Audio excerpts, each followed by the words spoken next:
12 na ng gabi. Tahimik na ang buong campus. Ngunit sa isang lumang dormitoryo, may nananatiling gising. Si Jason. Bagong lipat lang siya sa dorm na yun. At hindi pa siya sanay sa malamig na hangin at kakaibang katahimikan ng lugar. Habang nakahiga siya, may narinig siyang kaluskos mula sa pasilyo. Akala niya, isa lang sa mga roommate na nagbanyo. Pero nang lumipas ang 5 minuto, hindi pa rin humuko pa ang mga yabag. Mabagal, paikot-ikot, at tila palapit ng palapit sa kanyang pintuan. Kinuha ni Jason ang kanyang cellphone at sinilip ang oras. 12:15. Nakita niya ring patay ang ilaw sa hallway, kaya imposibleng may naglalakad doon.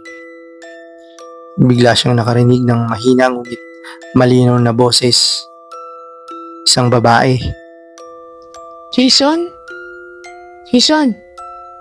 Buksan mo ang pinto. Nanlamig siya. Wala naman siyang kakilala sa dorm na ganoon ang boses. At isa pa, panlalaki lahat ang nakatira sa kanilang kwarto. Dahan-dahan siyang lumipat sa pinto at sumilip sa maliit na siwang ng butas ng doorknob. Wala siyang nakita, ngunit may anino. Isang aninong nakatayo mismo sa harap ng kanyang pinto. Pinilit niyang huwag gumawa ng ingay. Umupo siya sa gilid ng kama. Hawak-hawak ang cellphone. Ngunit nagulat siya nang biglang kumalabog ang bigto. Paulit-ulit, sabay ng sigaw na malalim at pabulong. Jason, sama mo ako. Nanginginig na ang kanyang kamay. Gusto niyang sumigaw pero natatakot siyang baka marinig palalo. Nang biglang tumigil ang kalabog. Tumahimik. Akala niya tapos na. Ngunit paglingon niya sa salamin na nasa gilid ng kwarto niya, nakita niya ang refleksyon ng isang babaeng nakaputing damit. Nakatayo mismo sa likuran niya. Nakangiti at nakatitig sa kanyang mga mata. Napitawan niya ang cellphone at nahulog ito sa sahig.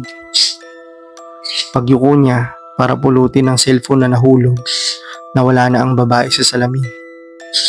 Ngunit sa mismong higaan niya, naramdaman niya na may malamig na kamay na humawak sa kanyang balikat.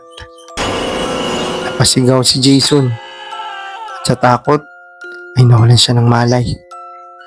Kinabukasan, nagising siya sa kama. Pawis na pawis. Akala niya panaginip lang, ngunit nang bumangon siya, may iniwang marka sa kanyang balat. 3 malalim na gasgas. Tila ba may matalim na kuko ang dumapo sa kanya kagabi. At mula noon, tuwing hating gabi, ay naririnig pa rin niya ang boses na paulit-ulit na tumatawag sa kanya. Jason? Jason? Buksan mo ang pinto. Ingat ka. At baka sa susunod, sa pintuan mo na siya kumatok.